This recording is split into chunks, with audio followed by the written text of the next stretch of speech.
Yes, respiratory system we're starting. So this is the larynx, very hard, also known as the voice box. But you say larynx if I were to take it. And this is the trachea, okay?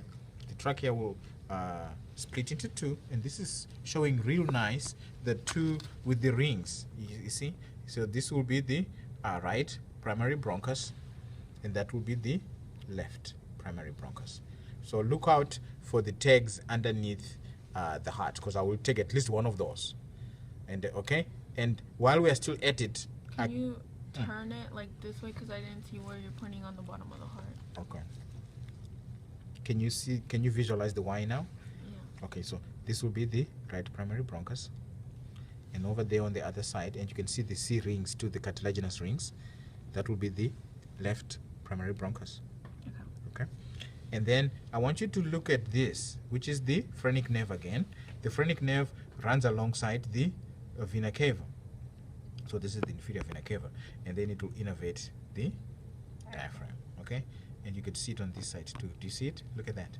This time it's detached on this side, and do you see how it's attached to the diaphragm, and how it's attached to the diaphragm on this side? You see there is the phrenic nerve, and you know, it's something that innervates the diaphragm, and this is the diaphragm. Okay. The next thing you want to know is the lobes of the lung, and this is the right apical lobe, left cardiac lobe, left diaphragmatic lobe. It's right up against the diaphragm. Okay, and then if you were to do this and pull the heart out, you see this one in the middle. This will be the intermediate lobe. Okay, and then on this side you also have this right here, which is the right cardiac lobe. And then again, I'm going to turn it so you can see nicely.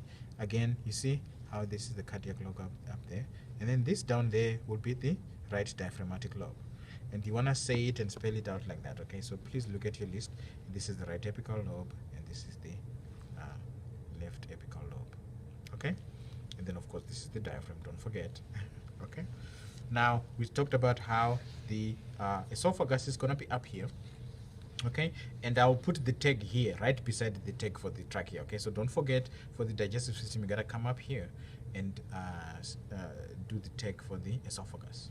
Okay, then the esophagus goes through a hole in the diaphragm called the esophageal hiatus, and then as soon as it enters the abdominal cavity, the diaphragm, as soon as it passes the diaphragm and enters the abdominal cavity, it will be met with this. It goes down just a little bit, and there is the cardiac sphincter right there, and then also called the lower esophageal sphincter right there. Okay, and we talked about it, and if you feel it right there, you can feel a circular muscle lump right here. Okay, and we said we could describe it by saying it regulates gastric filling. That's how the stomach fills up with the bolus comes through here. Okay, so it's a structure that regulates gastric filling, and you should be able to answer it even if there's no tag on it, right? Because that's what it does, you know that. And then, like I said, this is the pyloric sphincter, and it regulates gastric emptying. If I say the structure that regulates gastric emptying, even if there's no tag on the pyloric sphincter, you should be able to say, you know what I'm saying? You should be able to say that. Okay, right. So before I go back to the stomach and finish up with the stomach, I want to come back to the liver. Okay, now this liver, as you can see, is slightly different from that other one, and you could see how the left median lobe is kind of good size. You see, it's much better, and it's separated nicely. You see how it's all the way separated from the left lateral lobe. Do you see that? This one, the separation is not that good. So this is why I want you to get used to looking at these different cats, because they kind of have different appearances. Yeah. So this is the left median lobe, and then this is the left lateral lobe. And then, as usual, like I say, you see this picking out. This will be easy to take for me. I'll just put a pin through there. There's the gallbladder, and you know this is the right side. Okay, so this is, if I put a tick here, you say right median lobe. Okay, and then you've got to open it up. Do you see it? You see this little one that points like a finger? This will be the caudate lobe. C-A-U-D-A-T-E, caudate lobe. Okay, and this, of course, you can see the spellings on the list, like the list I gave you, the required list. And then for the right lateral lobe, you have to flip it over because it's kind of really hidden on the lateral side. It's really there, and you can see again we have the two lobes here, which are still the right lateral lobe.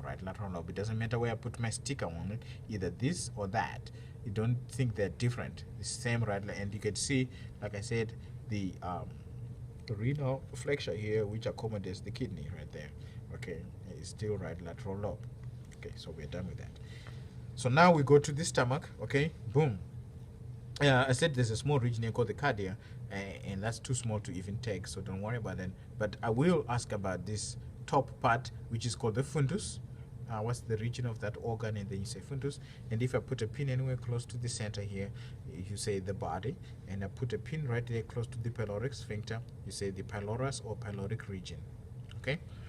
And then so you have here the lesser omentum, this right there, which connects the lesser curvature of the stomach to the liver and the duodenum.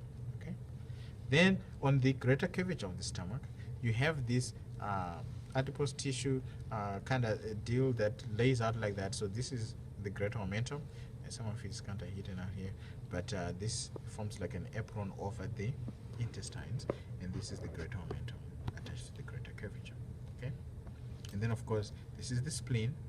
This is a smaller cat, but the spleen is part of the lymphatic system, but we include it here because it's right there. Okay, so now that we are done with that, we do the flip, and then we can see, look at how nice and white and lobular this pancreas looks. Okay, so if you see anything on this, it's gonna be the pancreas. So pancreas, all this is pancreas. Anywhere on that I can put a tag. And then of course this will be the duodenum, very close to the stomach. This is the duodenum, and the pancreas runs alongside the duodenum. Okay, as a confirmatory thing. So the small intestine, I put a pin anywhere in the center here. It could be anywhere. That's the jejunum. Okay, and then of course I might put a pin on here anchored by these blood vessels, but this is the mesentery proper. But here, just saying mesentery is still fine, because we called it mesentery proper in the lecture. But mesentery will be fine for the practical. Okay, so that's that. And then before I go to the ileum, which is the last part of the small intestine, I usually like to trace first the colon, because the colon is right next to the ileum. So we start down there where we have over here, there's the bladder right there, and of course, sorry, my good friend, I'm sorry, this is the rectum, and then a pin anywhere somewhere in this region would be the descending colon. And again, you have to watch out for the curve. So pretty much anything kind of in the middle, there'll be a pin here and then another pin over there. So anything in the middle, almost by the curve, that's the transverse colon. Okay, and then the transverse colon leads, of course, to this. This one has got a very nice transverse colon. Do you see that?